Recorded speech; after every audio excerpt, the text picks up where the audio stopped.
Chloe একজন medical student. সে তার ভাইকে বাঁচানোর জন্য নিজেকে মৃত বানিয়ে হাসপাতালের মর্গে শুয়ে থাকে। আর সেখানে সে জানতে পারে ভয়ঙ্কর এক সত্য। কি ছিল সেই সত্য এবং তারপর ক্লোয়ের সাথে কি ঘটেছিল তা জানতে হলে আপনাকে দেখতে হবে পুরো ভিডিওটি। হ্যালো বন্ধুরা, এই ভিডিওটি দেখার আগে আপনার বুকে প্রচন্ড সাহস বেঁধে নিতে হবে। ক্লোই নামের মেয়েটা তার বাসায় এসেছে।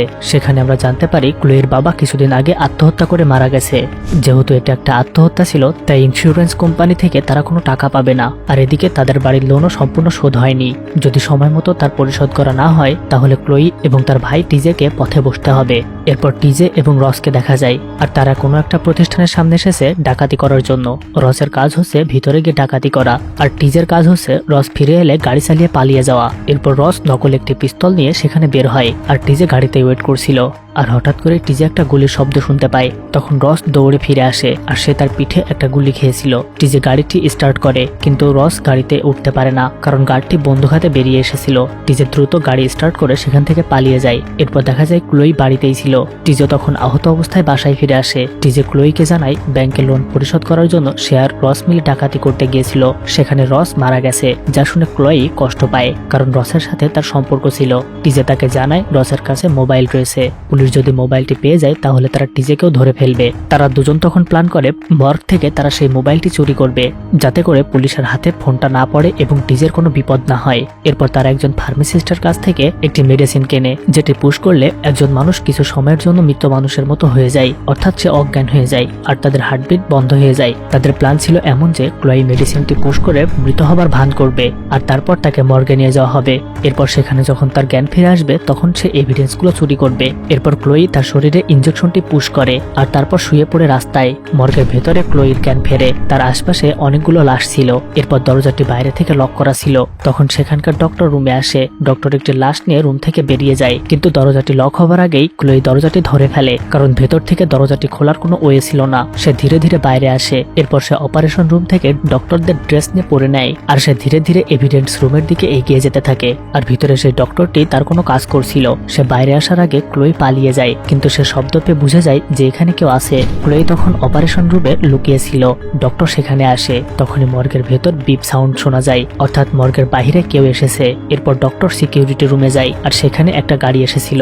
ডক্টর একটা ব্যাগ নিয়ে সেই লোকটির হাতে তুলে দেয়। ক্লোই সেখানে বুঝতে পারে তারা মর্গ থেকে মানুষের অর্গান পাচার করে। লোকটি তখন চলে যায়। এরপর ডক্টর দরজাটি লক করে ভেতরে চলে আসে। এরপর ক্লোই সেখানে রসের লাশটি খুঁজে পায় আর তখন সে রসের দেহটি দেখে কান্না করতে শুরু করে দেয় কারণ তার একটি কিডনি খুলে নেওয়া হয়েছিল। আর তখন হঠাৎ করে রস চোখ মেলে, অর্থাৎ সে মারা যায়নি। আর এই ধরনের মৃত মানুষদের অর্গান বেশি সময় ধরে ভালো থাকে, আর তাই তারা জীবিত মানুষদেরকে মৃত ঘোষণা করে তাদের অর্গানগুলো খুলে নিত এবং সেগুলো বিক্রি করে দিত। আর তখন ক্লোই রসকে চুপ থাকতে বলে আর সে তখন ডাক্তারের কাছে যায় চাবি আনতে। আর তখন ডাক্তার একজনের লিভার বের করছিল আর চাবিটি ছিল তার পাশের টেবিলে। ক্লোই ধীরে ধীরে পেছন থেকে গিয়ে তার চাবিটি হাতে নেয়, তারপর ফিরে আসে রসের কাছে। এরপর সে রসের সব বাঁধন খুলে দেয় আর তাকে নিয়ে এগিয়ে যায় দরজার দিকে। এদিকে ডক্টরের কাজ শেষে সে দেখতে পায় চাবিটি সেখানে নেই। ক্লোই আর রস পৌঁছে গেছে দরজার দিকে। ডক্টর তখন চাবিটি না পেয়ে সে বুঝে যায় এখানে অন্য কেউ এসেছিল। সিকিউরিটি রুমে গিয়ে সে ক্যামেরার মাধ্যমে ক্লোইকে দেখতে পায়। সে একটি গ্যাস সিলিন্ডার নিয়ে তাদের দিকে এগিয়ে আসে। তারা যখনই বেরিয়ে যাবে আর ডক্টরটি তখনই সেই রুমে এসে সেই গ্যাসগুলো ছেড়ে দেয় আর সেই গ্যাসের কারণে ক্লোই ও রস সেখানে অজ্ঞান হয়ে যায়। ক্লোই যখন জ্ঞান ফেরে তখন তার হাত পা বাঁধা ছিল আর রসকে শোয়ানো হয়েছিল অপারেশন টেবিলে। আর ক্লোইয়ের সামনে ডক্টর তখন রসের দেহ কেটে সবকিছু বের করে নেয় আর রস সেখানেই মারা যায়। ডক্টর লিভারটি বক্সে ভরে সেখান থেকে চলে যায় কারণ তার অন্য একটা কাজ ছিল। ক্লোই নিজেকে মুক্ত করার অনেক চেষ্টা করে। এরপর সে তার পায়ের বাঁধন খুলে ফেলতে সক্ষম হয় আর তখন সে একটা মেশিন দিয়ে তার হাতের বাঁধনটি কেটে ফেলে। কিন্তু কিছুক্ষণ পর ডক্টর সে রুমে এসে ক্লোইকে সে কোথাও খুঁজে পায় না। সে তাকে খোঁজা শুরু করে। ক্লোইকে না পেয়ে সে সেখান থেকে চলে যায় আর ক্লোই তখন রসের বেডের নিচে শুয়েছিল আর সে ধীরে ধীরে বাইরে বের হয়ে আসে আর সে সেই রুমের দরজাটি ভেঙে ফেলে। আর তখন দরজার ভেতরে গিয়ে রসের ব্যাগটি বের করে। তখনই সেখানে সেই ডক্টর চলে আসে। ক্লোই রসের নকল বন্দুকটি হাতে নেয় আর সে বন্দুক দেখিয়ে ডক্টরের কাছে মোবাইলটি চায়, কিন্তু ডক্টর মোবাইলটি দিতে চায় না। তখন ক্লোই গুলি করে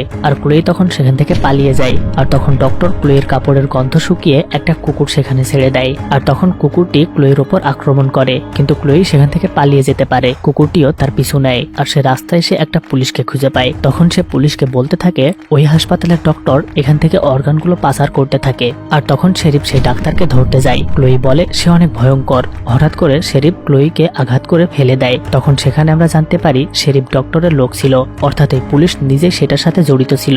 আর এটা জানতে পেরে ক্লোই তখন নকল বন্দুকটি পুলিশের দিকে তাক করে। তারপর ধীরে ধীরে বাইরে বেরিয়ে আসে, কিন্তু সেখান থেকে বাইরে যাবার দরজাটি লক ছিল। আর তখন সেই পুলিশ সেই কুকুরটিকে আবারও তাদের পিছনে লাগিয়ে দেয়। এদিকে তখন সেখানে টিজে চলে এসেছিল এবং সে জালের বেড়া দিয়ে টপকে পালানোর চেষ্টা করে, কিন্তু কুকুরটি তার নিচে ছিল আর সেখানে বিদ্যুৎ লাগানো ছিল।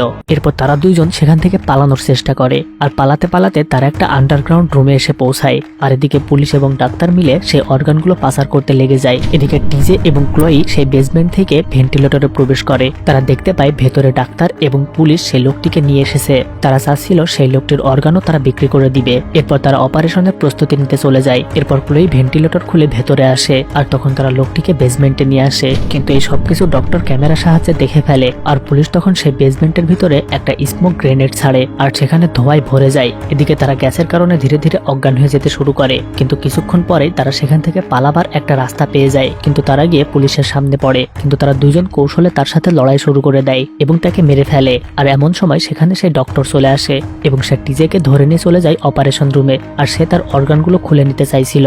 আর সে যখন এটা করছিল তখন ক্লোই সেখানে চলে আসে, কিন্তু ক্লোই এসে একটা গ্যাসের সিলিন্ডার নিয়ে সেই ডক্টরের মুখে গ্যাসটি ছেড়ে দেয়। আর এরপর তারা দুজন সেখান থেকে পালিয়ে যায়। হ্যালো বন্ধুরা, গল্পটা এভাবে শেষ হয়ে যায়।